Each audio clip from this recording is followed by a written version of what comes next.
The Call of Duty series needs no introduction. Over this past decade, it has been one of, if not the most prominent and household video game known to man. Fortunately, over the past few years, the Call of Duty franchise as a whole has seemed to be missing its footing with its recent game releases every year.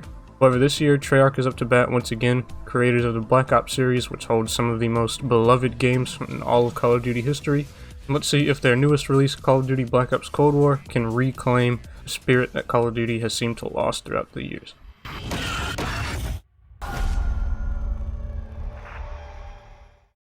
Alrighty guys, and welcome to this episode of the Moses Monocle. Today we're taking a look at the latest of the Call of Duty franchise, Call of Duty Black Ops Cold War. Now this review is going to be split up into three different segments, since the game is split up into three different segments, being campaign, multiplayer, and zombies respectively. Also, I want to just quickly say that I'm playing this on a PlayStation 4, the base PS4, not a PS4 Pro, not a next gen, not PC, it's just a base PS4. So any of the next gen sort of things that this game has to offer, like I know on the PS5 they did a lot of cool things with the active adaptive triggers, and obviously the PS5 controller just has a lot to offer there, but I wasn't able to experience any of that, so just keep that in mind that I am playing on the PS4. Also keep in mind that I am recording this on December 9th, so while the multiplayer and zombies will definitely change and be expanded on through future patches and DLC, I'm reviewing this game at its current state, so at the point of me recording this, the only real addition that's been made is Nuketown, and every other thing has pretty much just been patch notes. But I know the game will change, and you know, opinions can change on the game as they either improve or maybe they'll release DLC and the maps suck or something, who knows. But this review is at the game's current state as of December 9th. Alright, now that all that's out of the way, let's get into the actual review. So starting with the campaign, there isn't a whole lot to say about it other than that it's really good. There aren't really any gripes I had with it. I've enjoyed it throughout the entirety of it. The only real gripe I could say is that it's really short, but honestly I think that's to the game's benefit. It's about 4 to 6 hours depending on if you do the side quests and just how long you take in general, but I finished it, knocked it out in about 4 hours, just playing through, and there are 2 side quests that were available to me. One of them I did complete and one of them I didn't, but I think that the developers intentionally made it really short because this 4 hours was really well done and really good. Each mission that you play through is very unique and none of them are really the same, and while there are your run-of-the-mill sort of what I'd call Call of Duty sequences, your turret sequence, your helicopter sequence, and you know, just sort of the set pieces, a lot of the missions themselves have really interesting things you can do, and there isn't as much of a focus on just the run and gun side of things. And interestingly enough, in a Call of Duty campaign, the least interesting thing to me was the running and gunning. I was more involved in the story and the more sort of detective work that you kind of had to do in certain missions. It was really engaging, and then the actual story itself really throws a curveball at you. I'm not going to spoil anything obviously, but it was a very satisfying story, and if anything, it's really memorable, which I think is one of the things that Call of Duty stories kind of never are. They're just kind of there, and there's just a lot of run and gun, and while yeah, you can enjoy it and have your fun in it, I honestly couldn't tell you plot points that happened in any previous COD stories. I could tell you key characters and things, but I feel like the overall plot in the Cold War story mode campaign is actually really well written. Towards the beginning of the campaign, you can choose your character name and a couple of different aliases.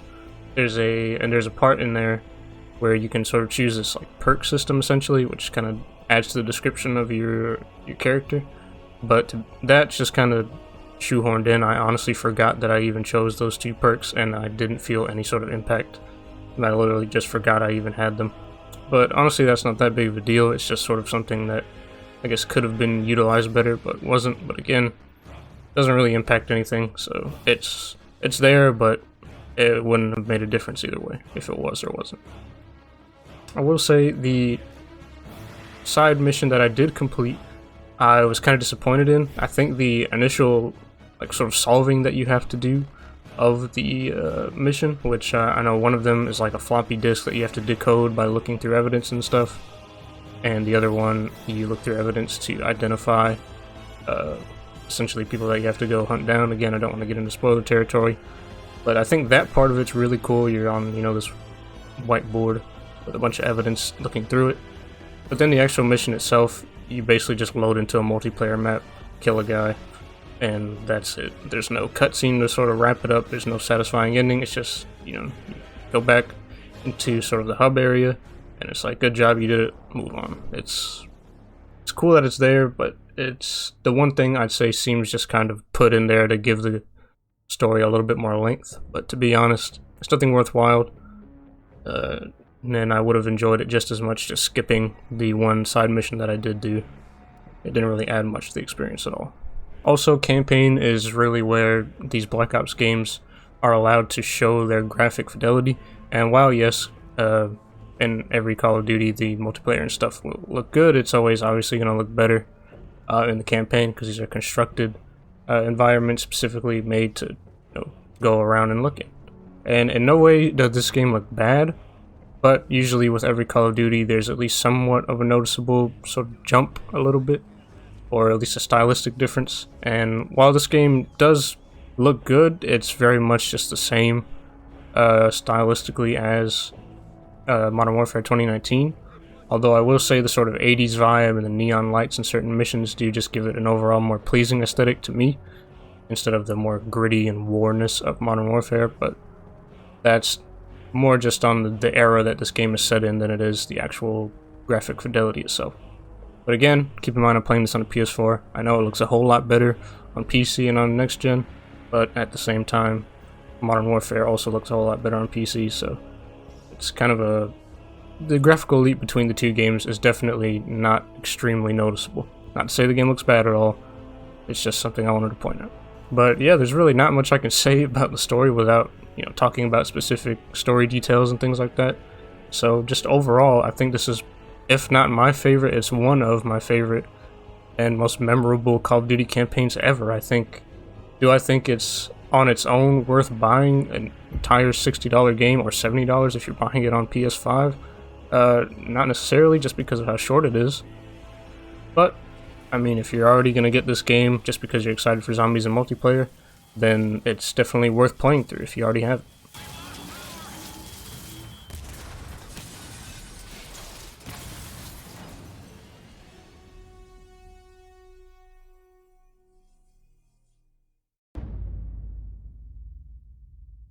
Alright, now we come to the multiplayer part of the review, and just to get it out the way, personally I enjoy this multiplayer. Is it perfect? Not at all, very far from it. But me just being a Call of Duty fan and enjoying that classic Treyarch COD feel, which is what this has, I can have fun playing it. But the issue is that outside of that classic COD feel, there's nothing else. There's no other reason to play this multiplayer. The gunplay is very standard. The maps are just decent. They're not great. They're not horrible. Well, some of them are pretty bad, but none of them are great.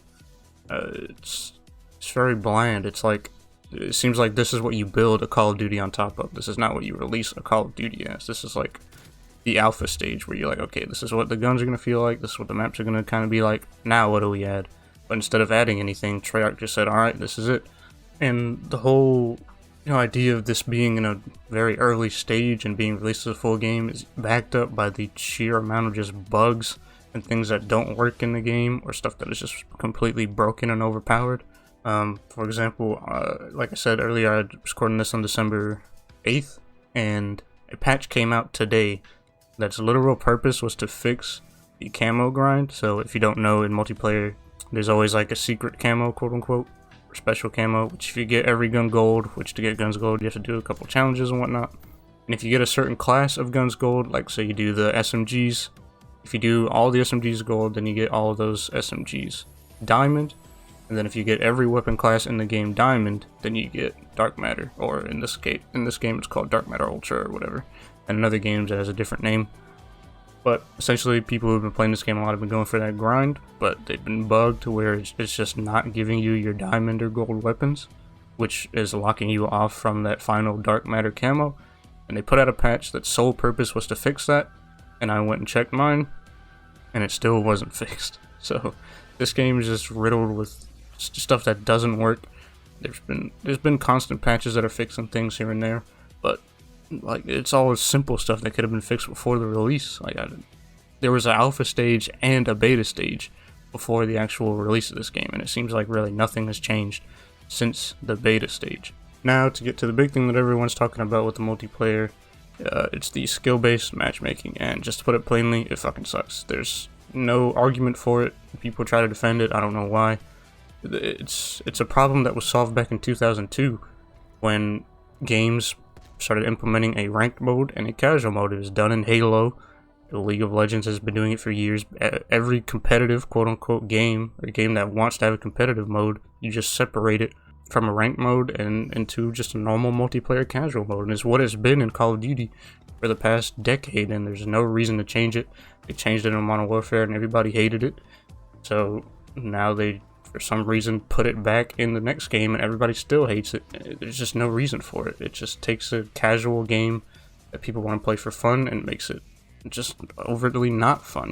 And the defense that at least Infinity Ward gave for it back in Modern Warfare, and I assume they're kind of sticking to it since they implemented it in this multiplayer as well in Cold War, was that it gives the new players, you know, a place to play where they're not, you know, getting dropped off by people who've been playing for years. But that's a problem that solves itself when you have a ranked mode, because okay, say you're a new player, you jump into casual, and you get absolutely slapped around. So you say, okay, I'm new, I need to know what I'm doing, so I want to play with people that are my skill level, so I'll just go play ranked. That's just how it works. It's a problem that solves itself. It's such a stupid thing to have this implemented into just the game as a whole. Like there's no way to play casually. So essentially what multiplayer is in this game is just that you're playing ranked the whole time, except there's no reward, and you're just, if you play well, you're essentially punished for it. It's stupid. Now, I could get into specifics in the multiplayer, like specific maps that have issues, or specific guns, aka the AUG, that are just broken. But as a whole, the multiplayer is fun from the standpoint that it is a classic Call of Duty experience. So yes, I can enjoy it, and yes, I do enjoy it, I'd play it. But from, you know, any sort of innovation standpoint, or just the game functioning, and just anything outside of it being classic COD, it really doesn't offer much. And I know this could change and will change as more maps and things get added. The new season is supposed to be coming out, new guns, whatever. But at its current state, it's just okay.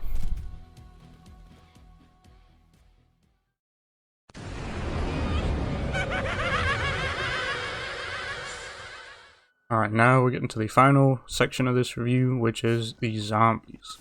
And just to put it out there, I'm a huge zombies fanboy, specifically the Treyarch zombies, because they're really the only ones that know what they're doing with it. And, well, it's no surprise that in Cold War, the zombies is, once again, really, really good. It's honestly probably my favorite part of this game, and what I enjoy the most, even though I might play multiplayer more. But there's a lot of new things added with the zombies, which originally I was kind of iffy on. But after playing with it and just playing the zombies game mode, I can confidently say that they have built a great base to build upon. The base gameplay that the zombies is in this is so much fun. It's so good. As where I kind of wasn't really a fan of Black Ops 4's zombies. I mean, obviously it was good, but it focused heavily on just Easter egg, Easter egg, Easter egg. But I feel like Treyarch has really found a good medium to kind of like the classic Black Ops and Black Ops 2, where if you wanted to go ahead and do the Easter egg and do all that, then you could. But if you want to just have some plain old fun and just see how long you can survive with your pals, you can do that too, without even paying any mind to the Easter egg. Just turn on power, get your guns packed, get your perks, and just have at it for as long as you want. A lot of the things that they've added, I actually really enjoy. I like the sort of quote-unquote looting system where, you know, zombies can drop grenades or just other little things you could pick up. I forget exactly what they're called, but essentially your secondary or your little ability that you can choose in your creator class, because now instead of spawning with a pistol, you actually spawn in with whatever gun you want. Which again, at first I didn't think it was going to be that great, but with it, seeing how it's implemented, it's pretty good. I mean, you could, if you want to spawn in with a pistol, you can, but honestly, no matter what gun you spawn in with, you're gonna either one, have to pack a punch it, or just have to get a completely different gun from the box anyway, because it's not going to be useful for that long, even if you have it like with max attachments. What they've done with the upgrade system for the perks is really cool. It's put a lot of life into these perks, specifically Deadshot, which originally was kind of seen as useless, like you'd buy it just to max out your perks, but in games where you only had 4 perks, Deadshot wasn't even in the question. But now with the upgrades, it's pretty much not even Deadshot anymore. It's like a completely new thing.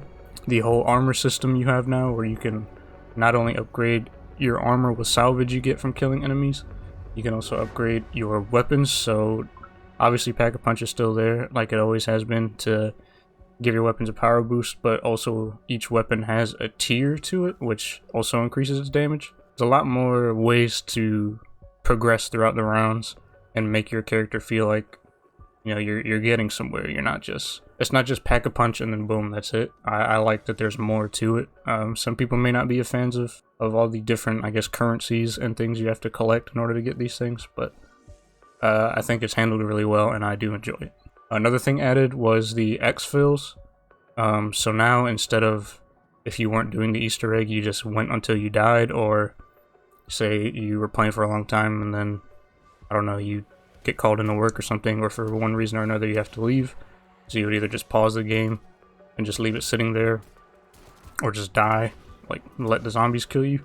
Now you actually have an option to extract out of the map, which to do that you have to do sort of like a mini boss round where there's a ton of zombies and you have to kill them all out of this little exfil area.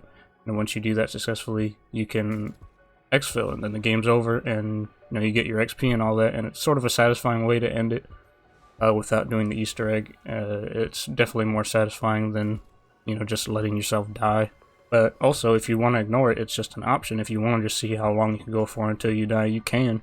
You can just completely ignore the exfil, or again, you could just do the Easter egg. You have so many options on how you want to play this zombies. It's really good. If you couldn't tell, I really enjoy it. One gripe I have is they kind of stuck with the specialist thing throughout this. So, and I don't know if that'll be changed in future DLC, I would doubt it.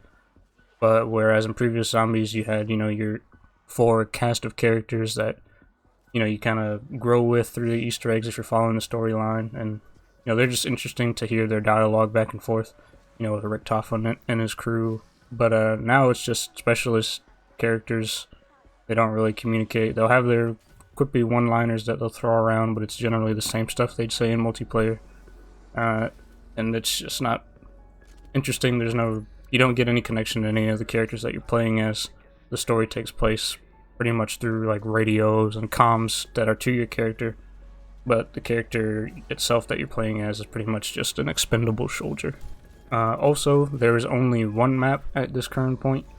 Obviously I know it's going to change, and even with Season 1 they've already showed that there's going to be sort of limited time zombies game modes. But in terms of like a true normal zombies experience, like a set map, there's only the one. So once you've kind of experienced it, obviously zombies has a lot of replayability with it being zombies mode, but you know, playing on the same map over and over and over again can get very repetitive, especially after you've done the Easter egg already. Other than just trying to go for like high round challenges and things like that, there isn't much other than that. And I'm sure there are things I'm missing. They really did add a lot to the zombies, but I absolutely love it, and the community seems to pretty much generally agree that the zombies is really good this time around, and I'm just hoping that they keep that track record up with the maps to come in the future. So that's really all I gotta say about it. It's really good.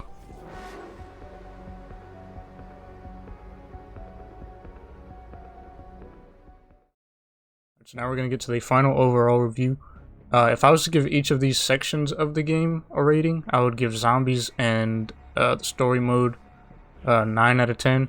There's not really many complaints, if any, I have about either of them. Again, the story mode is just kind of short, and the side mission, it's just kind of a throwaway mission. And with Zombies, the really only complaint I have was that you don't have a set cast of characters, but other than that, I love it.